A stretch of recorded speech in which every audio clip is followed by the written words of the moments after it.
दिवसापासून भाऊसाहेब मोरे स्मृती व्याख्यानमालेचा हा तिसरा दिवस आहे आणि ह्या माध्यमातून ही व्याख्यानमाला आपण इथे सादर करत आहोत.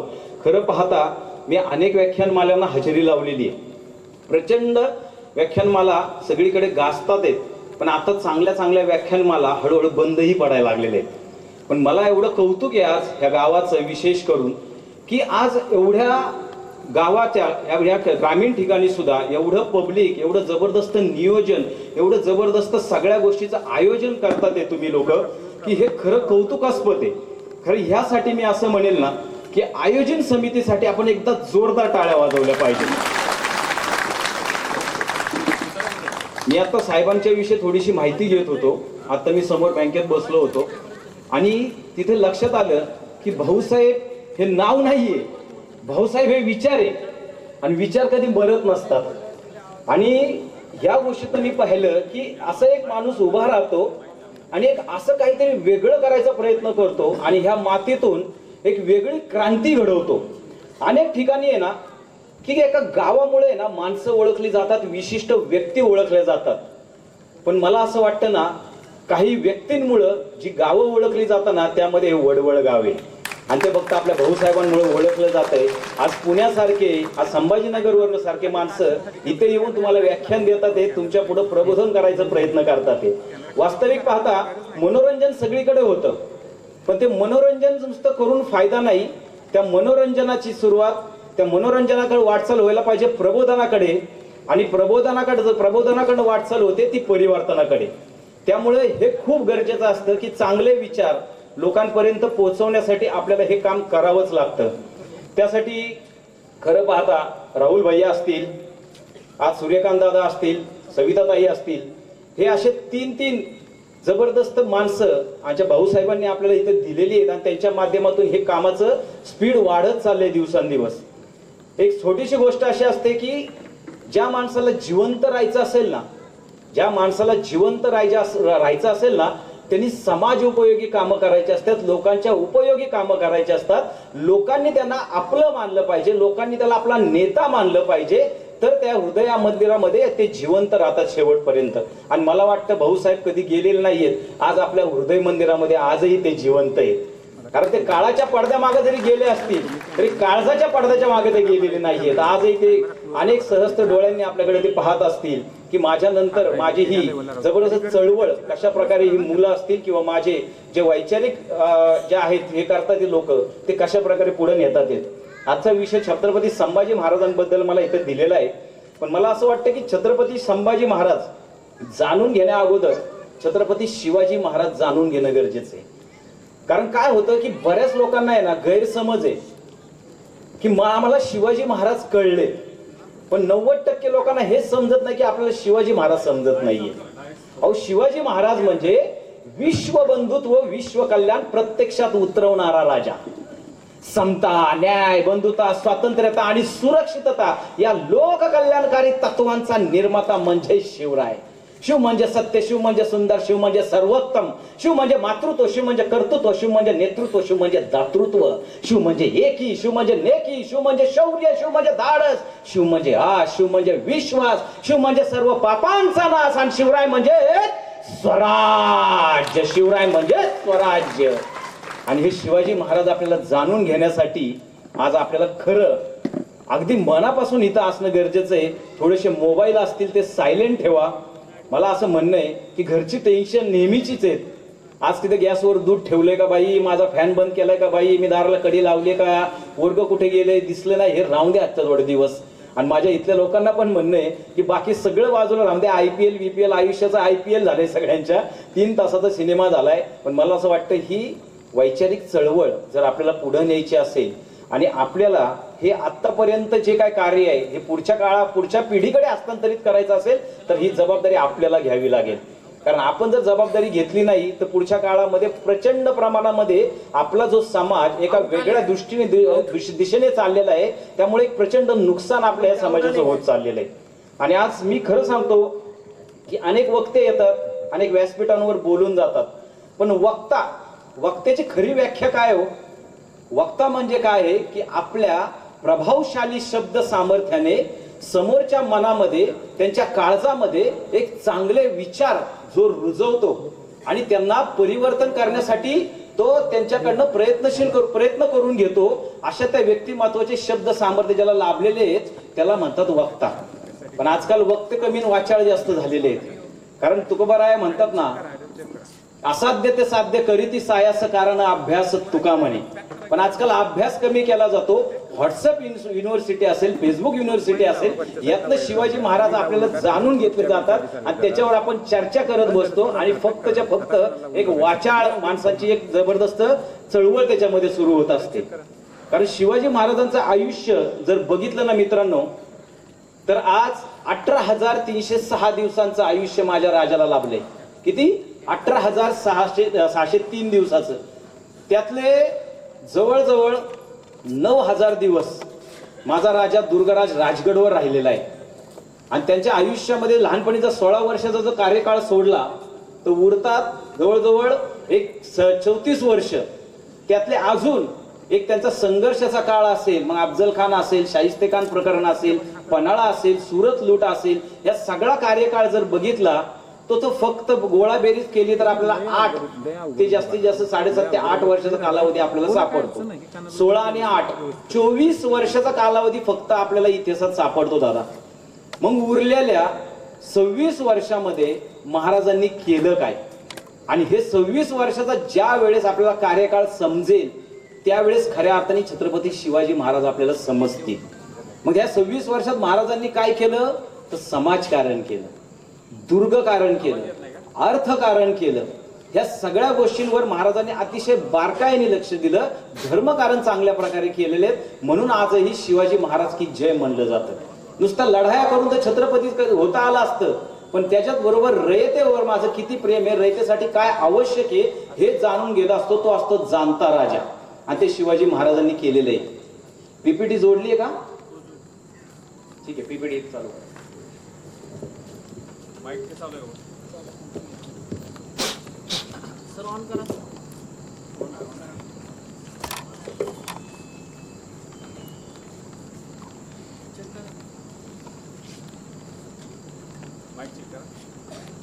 Hello hello. श्री आदिशक्ती आदिमाय आई तुळजा भवानी, कैवल्य चक्रवर्ती सम्राट ज्ञानी यांचा राजा माऊली ज्ञानेश्वर महाराज, वैराग्य मूर्ती संत श्रेष्ठ संत शिरोमणी जगद्गुरु तुकोबाराय आणि तळपत्या समशेरीतून उसळणाऱ्या त्या तेज पुष्पांनी या महाराष्ट्र लक्ष्मीची पूजा बांधणारे छत्रपती शिवराय व छत्रपती संभाजीराजे यांच्या ज्ञान, शक्ती आणि भक्ती यांच्या त्रिवेणी संगमातून उभ्या राहिलेल्या या स्वराज्य भूमीमध्ये आपणा सर्वांचं सहर्ष स्वागत करतो. आणि मी खऱ्या अर्थाने आता व्याख्यानाला सुरुवात करतो. आज ही व्याख्यानमाला मी पाहतोय ग्रुपवर खूप चांगल्या प्रकारचा प्रतिसाद सगळ्यांकडनं आपल्याला लाभतोय. श्रोतेही तेवढ्या तोडीचे आहेत आणि आयोजक तर काय जबरदस्तच आहे. आयोजकांसाठी आपण टाळ्या तर वाजवलेलेच आहेत. पण मला असं वाटतं की आम्ही खूप चांगले कपडे इथं घालून आलोय, वेश परिधान करून आलेलो आहे. हे सगळं आपल्याला दिसतंय, पण ह्याच्या पाठीमागे राबणाऱ्या हातांचं ज्या वेळेस आपण खरं मनापासून कौतुक करू ना, त्यावेळेस त्यांना पुढची व्याख्यानमाला किंवा पुढचं वर्ष अजून चांगल्या प्रकारे करण्यासाठी त्यांना ऊर्जा मिळत असते. आपल्या लोकांचा प्रॉब्लेम काय आहे की आपली लोक कौतुक करत नाही. आपली लोक म्हणणार अरे माझी खुर्ची आहे ना जरा ओलीच होती, हे ना, ह्या लोकांना कळत नाही, थोडीशी ते पुसली पाहिजे होती, तुमच्या गाडीला नीट जागाच मिळाली नाही, अरे जरा पाऊसच पडतोय वर छतच टाकायला पाहिजे होते. अरे नक्की राहुल भैया आणि इतर लोकांनी करायचं काय? तुम्हाला किती चांगल्या प्रकारचे विचारधन ह्या खेडेगावामध्ये बसून ऐकायला मिळतात. आज आम्ही 400, 300 किलोमीटर दूरचा प्रवास करून असं काही कार्य तुमच्यापर्यंत पोहोचवायचा प्रयत्न करतोय. याचं सगळं श्रेय या आयोजक समितीला आहे. पण आपण हे पाहत नाही. आपण छोट्या छोट्या गोष्टींमध्ये त्यांना दोषी धरतो आणि मग ह्यांचा मोरल डाऊन करतो. 4 प्रकारची लोक असतात. पहिली असतात ज्याच्याकडे आहे ना वेळ आहे ना, तो वेळ देत असतो त्या संस्थेसाठी, संस्था वाढण्यासाठी. दुसरे जे असतं ना ज्याच्याकडे शब्द आहे तो शब्द देत असतो. तिसरा आहे ना जो संघटन आहे ना तो संघटन मजबूत करण्यासाठी कार्यरत असतो. आणि चौथा आहे ना, चौथा तो लय डेंजर असतो. तो काहीच करत नसतो. तो फक्त आणि फक्त बडबड करत असतो. तो फक्त वळवळ करत असतो आणि हा वळवळ करणारा चळवळ मोडून काढत असतो.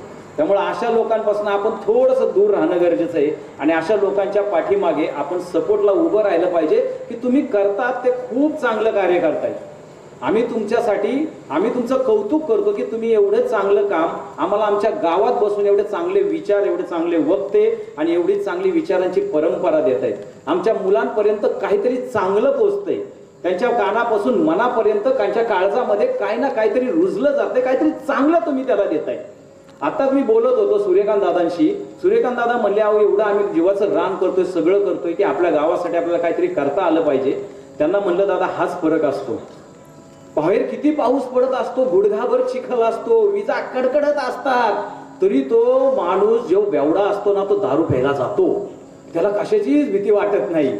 पण जो दूधवाला असतो ना, त्याला 3 मजले चढून 1 लिटर दूध घ्यायला लागतं त्याच्या घरी जाऊन. का तर बाबा दूध पे, चांगले, ही चांगली परंपरा, हे चांगलं असतं तुझ्या शरीराला. पण नाही, आम्हाला कायम कुठल्या गोष्टींमध्ये वाईट बघायची सवय लागलेली असते. पण मला असं वाटतं की अशी एक वैचारिक जी आपली जी चळवळ आहे, ही चळवळ वाढवण्यासाठी आपल्याला हे काम करावं लागणार आहे. आणि छत्रपती शिवाजी महाराज, छत्रपती संभाजी महाराज त्याचे आधारस्तंभ आहेत. शिवाजी महाराजांबद्दल काय बोललं जातं माहिती आहे आपल्याला? अहो, स्वामी विवेकानंद एकदा त्यांच्या रामकृष्ण मठामध्ये बसले होते चेन्नईला.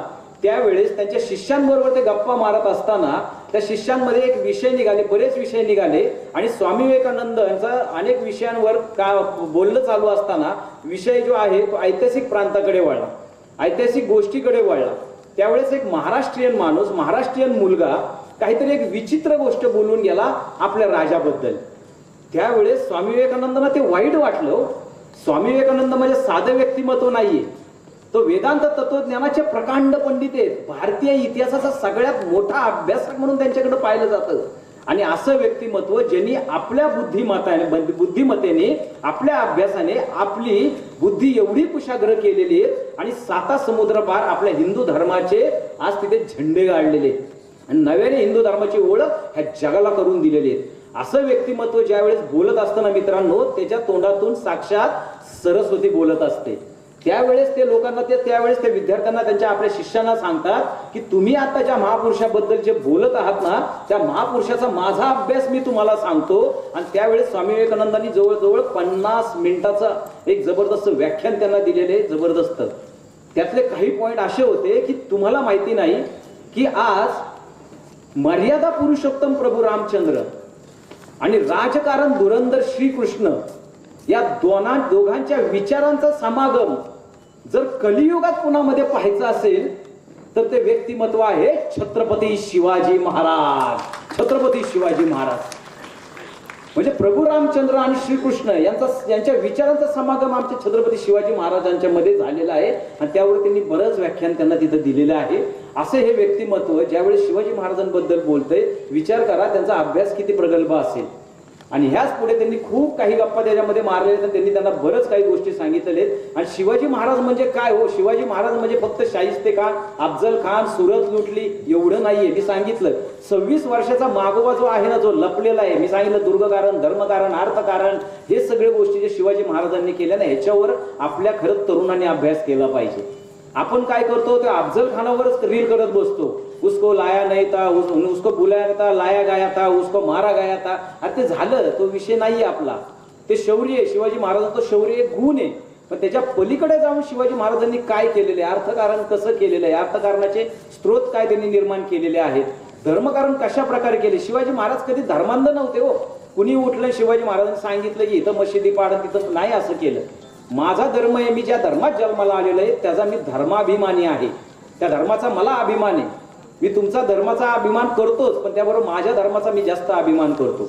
त्यासाठी महाराजांनी कधीही कुणाला कन्वर्ट केलेलं नाहीये. पण ज्यांना कन्वर्ट करून दुसऱ्या धर्मात गेलेले ते महाराजांनी स्वतः पुन्हा एकदा त्यांना हिंदू करून घेतलेलं आहे. महाराजांच्या अर्थकारणाचे स्त्रोत तुम्ही पाहिले, जबरदस्त श्लोक आहे महाराजांचा की कुलम शीलम वय विद्या पौरुषतम सत्यवादित्व गुण नताच्च गांभीर्य मथार्थ देव प्रजाहितम. हा शिवभारतातील ग्रंथ आहे महाराजांचा. राजगडावर बसून महाराजांनी आज तिथे सांगितलेले आपल्या सवंगड्यांना की महाराज बाबांनो, अर्थकारण किती गरजेचं आहे की कुल शील वय विद्या पौरुषोत्तम सत्यवादित्व गुणत्व गांभीर्यत्व हे केवळ पैशाने प्राप्त होत असते. अर्थहीन माणूस जिवंत असून नसल्यासारखा असतो, त्याच्या शब्दाला फारशी किंमत नसते.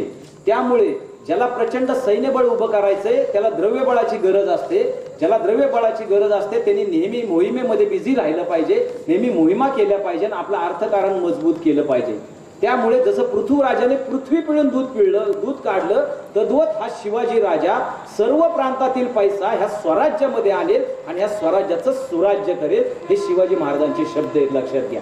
की अर्थकारण करणं किती गरजेचं आहे. मी अनेक तरुण आता गावोगावी पाहतो, छत्रपती शिवाजी महाराज की जय, ही शिवजयंती, ती शिवजयंती, 30-40 फुटाचे फ्लेक्स लावले जातात मोठे मोठे, आणि नंतर शिवजयंती संपली की ते फ्लेक्स काढले जातात आणि स्वतःचं घर गळते म्हणून त्याच्यावर नेऊन टाकतात. असले अध्यक्ष असले उपाध्यक्ष असले शिवाजी महाराज काय म्हणतील? शिवाजी महाराज म्हणतील पहिल्यांदा मावळ्यांना त्याला घेऊन या माझ्याकडे आणि त्याला पहिल्यांदा पोत्यात घालून फटके द्या. असा मावळा मला नकोय. आपल्या घराचं संवर्धन पहिलं कर, आपल्या घराचं अर्थकारण कर. तू मजबूत हो, तू एवढा मजबूत हो ना की तुला पानटपरीवाल्यापाशी जाऊन त्याला हाणायची गरज लागली नाही पाहिजे की 51 रुपये दे आमच्या राजाची शिवजयंती करायची. तुझ्या जी कॅपॅसिटी असेल तर तू लाखभर वर्गणी दे आणि माझी जयंती कर. हे शिवाजी महाराजांचे विचार झाले असते. आज आपला तरुण जो आहे हा व्यवसायाकडे वळला पाहिजे, चांगल्या चांगल्या शिक्षण पद्धतीकडे वळला पाहिजे. ते वळताना दिसत नाही. कारण का? आपण अडकलोय ते फेसबुक आणि व्हॉट्सअपमध्ये. 1.5 GB डाटा रोजचा मिळतोय आणि आपल्या आयुष्यात खातोय हे आपल्याला लक्षात येत नाही. मला असं वाटतंय मित्रांनो, एक लक्षात घ्या, छत्रपती शिवाजी महाराज समजून घ्यायचे असतील तर ते खूप चांगल्या प्रकारे अभ्यासातनं समजून घेणं गरजेचं आहे. आणि यासाठी आजची व्याख्यान मला इथं आयोजित करण्यात आलेली आहे. नेक्स्ट.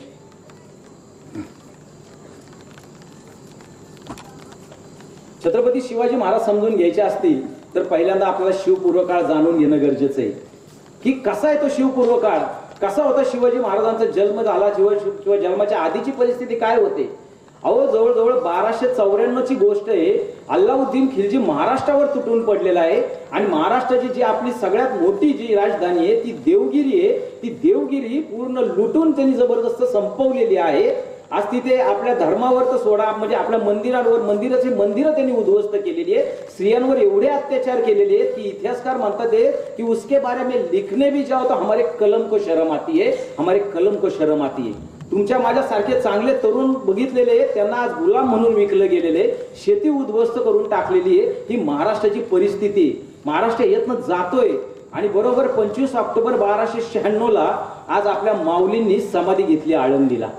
म्हणजे एकीकडे पाहायला गेलं तर आपली जी धन दौलत आहे देवगिरीची, ती देवगिरीची धन दौलत एवढी होती की हजारो बैलगाड्या धन भरून भरून भरून ते दिल्लीकडे पाठवले गेलेले अल्लाउद्दीन खिलजीनी. आणि इकडे आज माऊलींच्या सावलीमध्ये आपला महाराष्ट्र होता. अनेक संतांची धरोहर होती. इथे माणसांना शांत ठेवण्याचं आणि ह्या माणसांना जागरूक ठेवण्याचं काम त्या संत परंपरेने केलेलं आहे. आणि त्यावेळेस माऊलींनी बरोबर 25 ऑक्टोबर 1296 आळंदीमध्ये समाधी घेतलेली आहे. एकीकडे लक्ष्मी गेली, एकीकडे सरस्वती गेलेली आहे. पुढे जवळजवळ 300-350 वर्षांचा अंधकार या महाराष्ट्रामध्ये. 300-350 वर्ष कुठलाही राजाला वाटलं नाही की आपलं हिंदूंचं राज्य निर्माण व्हावं, आपल्या भारतीयांचं राज्य निर्माण व्हावं.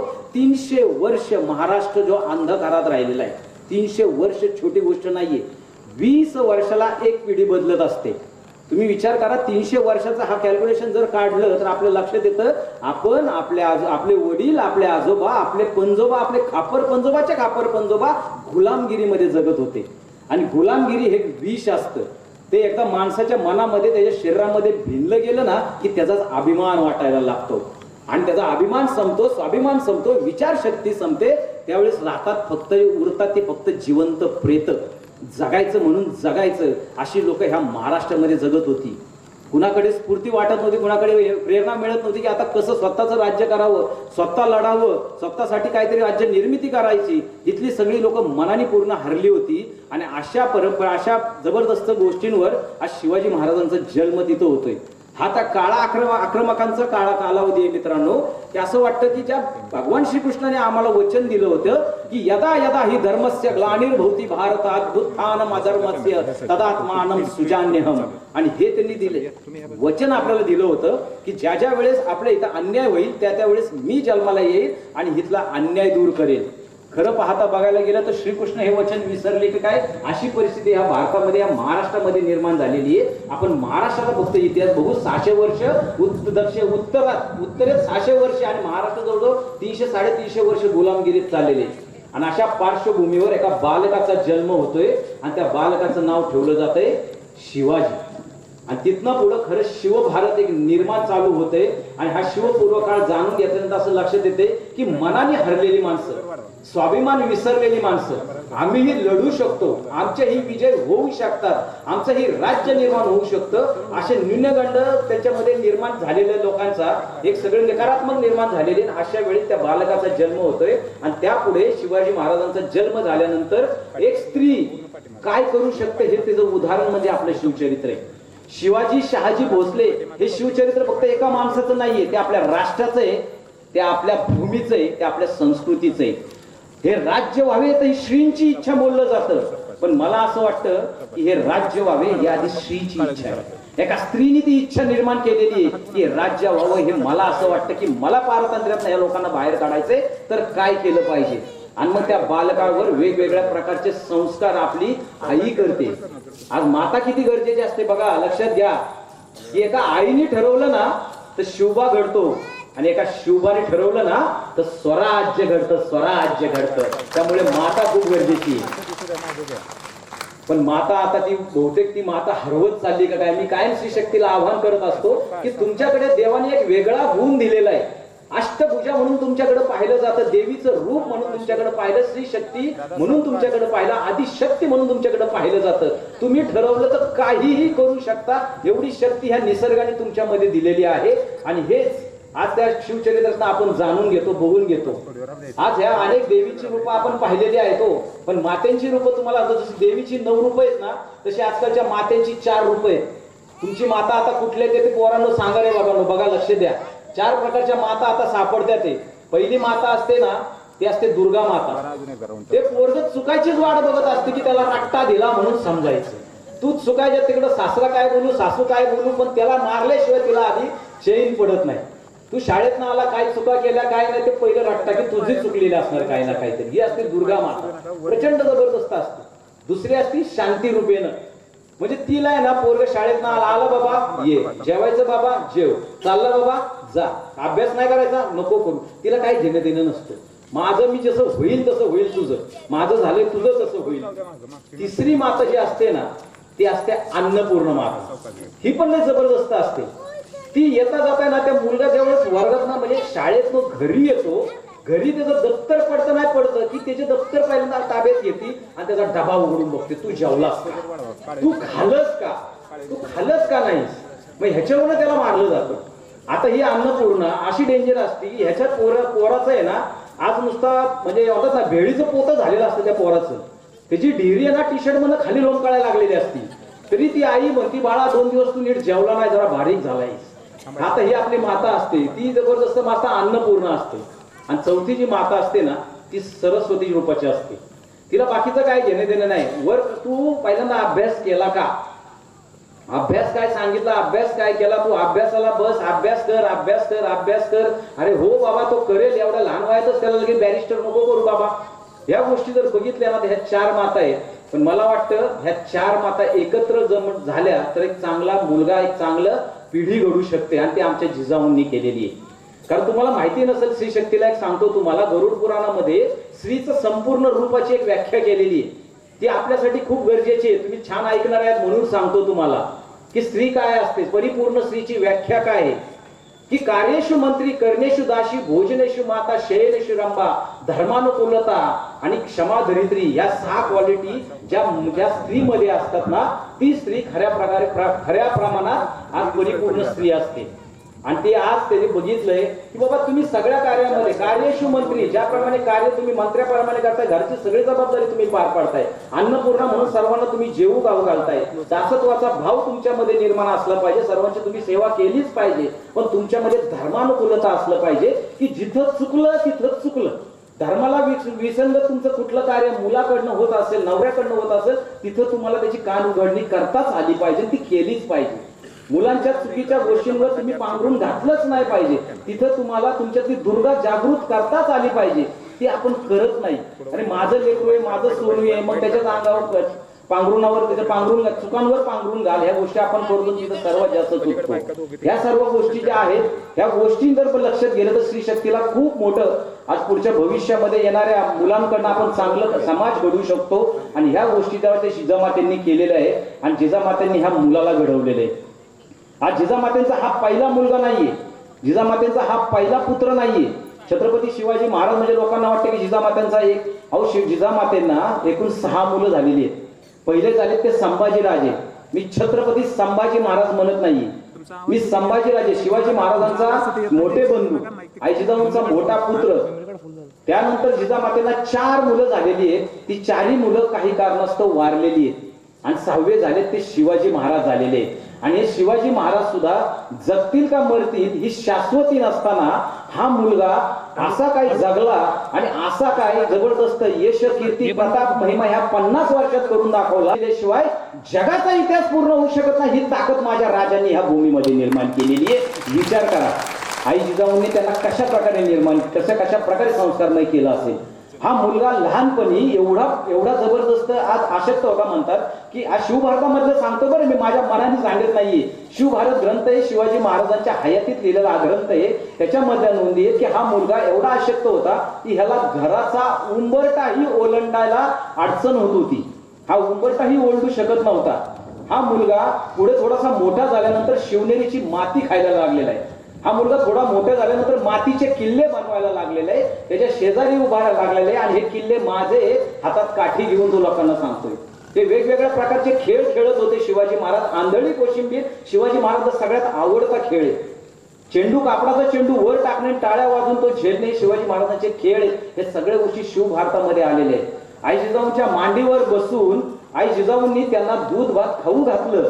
पण नुसतं दूध भात खाऊ न घालता आई जिजाऊंनी प्रत्येक घासाबरोबर शिवाजी महाराजांना संस्काराचं लेणं दिलेलं आहे की बाळा, राम काय असतो, कृष्ण काय असतो, रावण कसा होता, कंस कसा होता, आपल्यातले विभीषण कसे ओळखायचे, आपल्यातले नील जांबुवंत कसे ओळखायचे, आपल्यातला हनुमान कसा ओळखायचा, आपल्यातले अर्जुन कसे ओळखायचे, अर्जुन म्हणजे काय असतो, पार्थ पराक्रम काय असतो, न्याय काय असतो, अन्याय काय असतो, या सगळ्या गोष्टींनी आज शिवाजी महाराजांवर संस्कार निर्माण केलेले. आणि हा मुलगा जसा जसा मोठा होतोय त्यावेळेस त्याच्या लक्षात येते की आमचा जन्म हा वेगळ्या कारणासाठी झालेला आहे. आणि खऱ्या अर्थाने शिवाजी महाराजांनी एक मूड बांधलेली आहे. वयाच्या 16व्या वर्षी रायरेश्वरला जाऊन तो मुलगा शपथ घेतो की भारतावर आधी राज्य गाजवणाऱ्या त्या तमाम जुलमी सत्तांना मी इथून उकडून बाहेर टाकेल आणि इथे हिंदवी स्वराज्याची स्थापना करेल. वय वर्ष 16 वर्ष.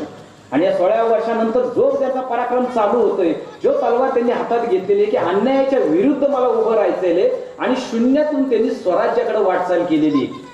आणि हे स्वराज्य म्हणजे फक्त माझं शिवाजी शहाजी भोसलेंचं नाहीये, तर हे जनतेचं स्वराज्य आहे. हे त्यांच्या राजमुद्रेतनं आपल्याला पाहायला मिळतं.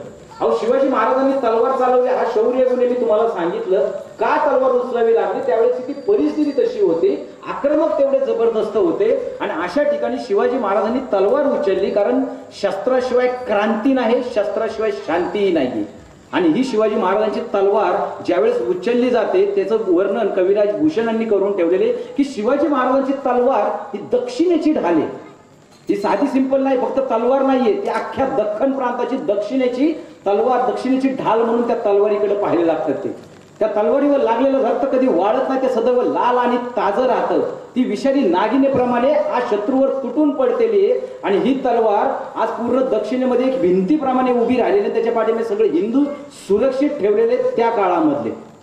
आणि त्यावेळेस शिवाजी महाराजांचे वर्णन करताना कविराज भूषण सांगताय की पैज प्रतिपाल भूमि भार को हमाल चे हुचक्क को हमाल भयो दंडक जहान को सहन को साल भयो जार को जवाल भयो हार को कृपाल भयो हार के विधान को वीर रस ख्याल शिवराय भोपाल तुझ हाथ को विशाल भयो भूषण बखान को तेरो कारवान भयो दक्षिण की ढाल भयो हिंद की दीवार भयो काल तुर्कान को काल तुर्कान को काल तुर्कान को असं त्यांनी वर्णन त्याच्यामध्ये करून ठेवले. हे काव्य जबरदस्त आहे. तुमच्या आतले डीएनए घालवून टाकणारे हे काव्य कविराज भूषणांचे. आणि कविराज भूषणांना खऱ्या अर्थाने शिवाजी महाराजांच्या तलवारीचा अर्थ कळलेला आहे.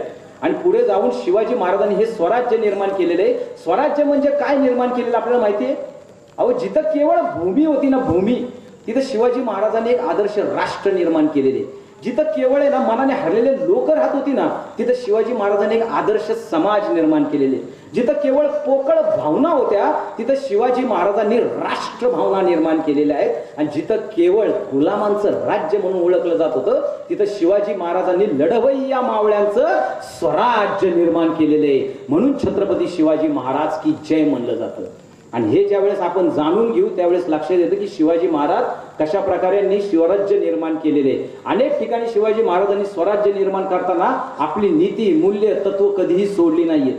ज्याला ज्याला आयुष्यामध्ये मोठं व्हायचंय ना, मग तो अभ्यासक म्हणून असेल, तो खेळाडू म्हणून असेल, तो व्यापारी म्हणून असेल, तो राजकारणी म्हणून असेल, समाजकारण असेल ना, त्यांनी पहिल्यांदा ह्या गोष्टीचा अभ्यास केला पाहिजे. ती गोष्ट म्हणजे आहे छत्रपती शिवाजी महाराजांची राजमुद्रा. आपल्याला माहिती नाही, शिवाजी महाराजांची राजमुद्रा म्हणलं की फक्त राजमुद्रा म्हणून त्याकडे पाहतो. नाहीये, ती राजमुद्रा आहे. त्या राजमुद्रेचा अर्थ आपल्याला समजत नाहीये की प्रतिपचंद्र लेखे वे वर्धेशनूर विश्ववंदिता. तालुका वंदिका नाहीये तिथे, तालुका वंदिता नाहीये, जिल्हा वंदिता नाहीये, विश्ववंदिता. शाह सुन हो शिवशेषा मुद्रा भद्राय राजते. The glory of this mudra of Shahaji's son Shivaji will grow like the first day moon. It will be worshipped by the world. Worship म्हणजे वंदनीय. It will be worshipped by the world and it will be shine only for the well-being of people. मुद्रा भद्राय राजते. या मुद्रेचा अर्थ समजून घेणं गरजेचं आहे. ही मुद्रा केव्हा मोठी होती माहिती आहे आपल्याला? ज्यावेळेस आपण अफजल खानाच्या मुद्रेचा आपण अभ्यास करतो. अफजल खानाची मुद्रा अलीकडे सापडले राहुल भैया. त्यामध्ये ती फारशीमध्ये ती काय सांगते की गर्ज अर्ज कुनत सिबहराला फजल फुजला फजल अफजल आज हर मुल्की बजाय तसबिहत आवाज आय अफजल अफजल अफजल. की जन्नतली धरतीला जर विचारले ना की सगळीकडे सर्वश्रेष्ठ मानून आणि अफजल खान याच्यामध्ये जर श्रेष्ठ कोण असेल तर धरतीच्या कणाकणातून जपमाळ्याच्या मनातून आवाज येईल अफजल खान अफजल खान अफजल खान. अतिशय घमंडी अहंकाराने भरभटलेली त्याची मुद्रा पाहिली आणि इकडे शिवाजी महाराजांची मुद्रा आपण जर पाहिली तर लक्षात येतं ही मुद्रा आभाळा एवढी उंच आहे आणि सागरा एवढी अथांग आहे, सागरा एवढी अथांग आहे. की मुद्रा भद्राय राजते. लोक कल्याण करणं, हे लोकांसाठी काम करणं, लोकांचं कल्याण करणं. मुद्रा भद्राय म्हणजे काय? कल्याण करणे. कल्याणासाठी माझं स्वराज्य इथं उभं केलेलं आहे मी. आणि त्याच्यामध्ये 4 प्रमुख घटक आहेत. पहिला घटक काय आहे? माझ्या आईने मला काय शिकवलंय की पहिल्यांदा ज्या स्त्रियांवर अन्याय होत्या, अत्याचार होता, जिथं स्त्री शक्तीचा अपमान होतो ना, ते राज्य फार काळ टिकू शकत नाही. मग ते रावणाचा असू नाही तर दुर्योधनाचा असू, जिथं जिथं स्त्री शक्तीचा अपमान केला जातो ते लयाला जातात, त्यांचा नायनाट आल्याशिवाय राहत नाही. त्यामुळे लेकरा तुला पहिल्यांदा काय करावं लागेल, ह्या स्त्री शक्तीला मानाचं स्थान द्यावं लागेल. ह्या स्त्री शक्तीला आपल्या स्वराज्यातील देवाऱ्यातील देवता बनवले पाहिजे आणि त्या मुलांनी ते केलंय. शिवाजी महाराजांनी आज अन्याय अत्याचार महिलांकडे वाईट नजरेने पाहताना किंवा त्यांच्यावर अन्याय अत्याचार करणाऱ्या लोकांवर शिवाजी महाराजांनी काय शिक्षा दिल्या तो? आजकालच्या सारख्या नाही सुप्रीम कोर्टात जा, हायकोर्टात जा, मग त्याची बेल मिळव, तसला विषयच नव्हता.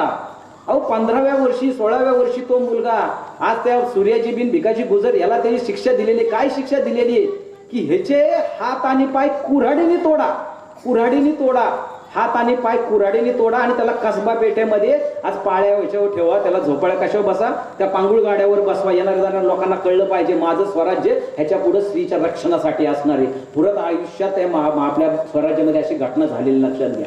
शिवाजी महाराजांच्या घटनाच अशा आहेत, प्रचंड घटना आहे. तो शिवाजी महाराजांनी सांगितलंय स्त्रीकडे पाहणाऱ्याकडे ना त्याचे फक्त 2च शिक्षा आहेत. एक तर कुऱ्हाडीने त्याचे हातपाय तोडायचे, नाहीतर त्याचे डोळे काढायचे आणि त्याला आयुष्यभर खितपत ठेवायचं तुरुंगांमध्ये. बाकीचं काही शिक्षा नाहीये. तू माझा आहे, तू जवळचा आहे, तू सरदार आहे, तू लढवय्या, काही नाही. स्त्री शक्तीकडे पाहणाऱ्यांचं पहिल्यांदा डोळे काढायचे, हातपाय तोडायचे, कुऱ्हाडीने तोडायचं, खरवतीने कापा, मला सांगायचं नाही, डायरेक्ट आदेश शिवाजी महाराज. तेव्हापासून स्वराज्यामध्ये स्त्रीकडे पाहण्याचा दृष्टिकोन बदललाय. हा हे पहिला काम शिवाजी महाराजांनी केलेले. मुद्रा समजून घेताना लक्षात घ्या. सेकंड थिंग, दुसरी गोष्ट शिवाजी महाराजांनी केलेली आहे, व्यापाऱ्यांकडे लक्ष दिलेलं आहे. एक लक्षात घ्या, व्यापारी आपला देश आज श्रीमंत करत असतो. तुमचं गाव, तुमचा तालुका, तुमचा जिल्हा, तुमचा देश जर श्रीमंत व्हायचा असेल तर तुम्हाला चांगले व्यापारी, चांगला व्यापार तुमच्या आजूबाजूला होणं गरजेचं आहे. त्यांनी अर्थकारण फिरत असते आणि अर्थकारण फिरल्यानंतर त्या भागाचा विकास होत असतो आणि आपल्या मुलांना बाहेर जावं लागत नाही कुठेतरी नोकरी धंदा करायला. आणि इथं ते चलन फिरत असतं. टॅक्सेसच्या माध्यमातून असेल किंवा नवीन नवीन आज त्याचे वस्तू विकण्यापासून असेल, त्यास महसूल जो मिळतो त्याच्यावर स्वराज्य मजबूत होत असतं. मी सांगितलं अर्थकारण मजबूत केलं. तिसरी गोष्ट महाराजांनी सगळ्यात जास्त काय केलेली आहे की सगळ्यात जास्त शेतकऱ्यांना हे राज्य माझं वाटलं पाहिजे. त्यामुळे शिवाजी महाराजांनी टॅक्सेस वेगळ्या प्रकारचे डिझायनिंग केलेले, वेगवेगळ्या प्रकारचे टॅक्सेस शिवाजी महाराजांनी केलेले, शेतकऱ्यांसाठी पॉलिसी निर्माण केलेले आहेत. आणि या शेतकऱ्यांना अनेक शिवाजी महाराजांनी सांगितलं की हे राज्य आता तुमचं आहे, हे राज्यामध्ये तुम्ही बिनदिक्कत शेती करा. आणि शिवाजी महाराजांनी शेतकऱ्यांना विश्वास दिलेला आहे. हे तिन्ही गोष्टी झाल्यानंतर शिवाजी महाराजांनी सामान्य माणसाला काय हवंय काय नको तुम्हाला जर चांगलं राज्य निर्माण करायचं असेल तर पहिल्यांदा सामान्य माणसांच्या अडचणी तुम्हाला कळल्या पाहिजेत की त्याला नक्की गरज काय आहे. त्याला नुसती स्फूर्ती देऊन उपयोग नाही, त्याच्या पोटाला अन्न दिलं पाहिजे, त्याचं घर सुरक्षित ठेवलं पाहिजे, त्याच्या पत्नीचा आदर झाला पाहिजे, मुलांना चांगलं शिक्षण भेटलं पाहिजे. ह्या जर गोष्टी तुम्ही केल्या तर तुमचं खरं प्रकारे एक चांगल्या प्रकारचं राज्य निर्माण होऊ शकतं. आणि ही मुद्रा म्हणजे आपल्या मराठा साम्राज्याचा आज तो लोगो आहे, ब्रँड आहे, आपला ब्रँड. भले पाठ नसेल कोणाची पण ती बघितली की लोकांना लागतं आमच्या महाराजांची मुद्रा आहे. ही मुद्रा समजून घेण्यासाठी हे 4 घटक महत्वाचे आहेत. असं शून्यातनं माझ्या शिवाजी राजांनी ते राज्य निर्माण केलेलं आहे. आणि पुढच्या काळामध्ये ज्या वेळेस शिवाजी महाराजांनी समाजकारण केलंय, समाजकारण करताना शिवाजी महाराजांच्या एक जबरदस्त गोष्टी आहेत आणि त्या गोष्टी अशा छान आहेत की व्यसनामध्ये डुंबू नये शिवाजी महाराज सांगतात. हे लक्षात घ्या. आजकालच्या तरुणांना माझं आव्हान आहे की बाबांनो, काय व्यसनांच्या नादी लागता तुम्ही? अहो तुम्ही शिवभक्त असाल, मी म्हणतो शिवभक्त होऊ नका, नावापुरतं शिवभक्त काढून टाका, तुम्ही शिव अनुयायी व्हा. माझा राजा जसा वागला ना तसं वागतो का नाही हे खूप महत्वाचं आहे. भक्तांना सगळं माप असतो, अनुयायांना माप नसतं. आणि अनुयायी हे खऱ्या अर्थाने ते वैचारिक चळवळ पुढे नेत असतात. शिवाजी महाराजांनी सांगितलेले की आपल्या पत्नीच्या मंगळसूत्राला हात घालणारं आणि आपलं बुद्धी भ्रष्ट करणारं असं कुठलंही व्यसन तुम्ही करू नका. तर तुम्ही माझ्या साम्राज्यामध्ये, स्वराज्यामध्ये तुम्ही मावळे म्हणून आज माझ्याकडे तुम्ही येऊ शकता. आणि ते शिवाजी महाराजांनी केलेलं आहे. मला वाटतं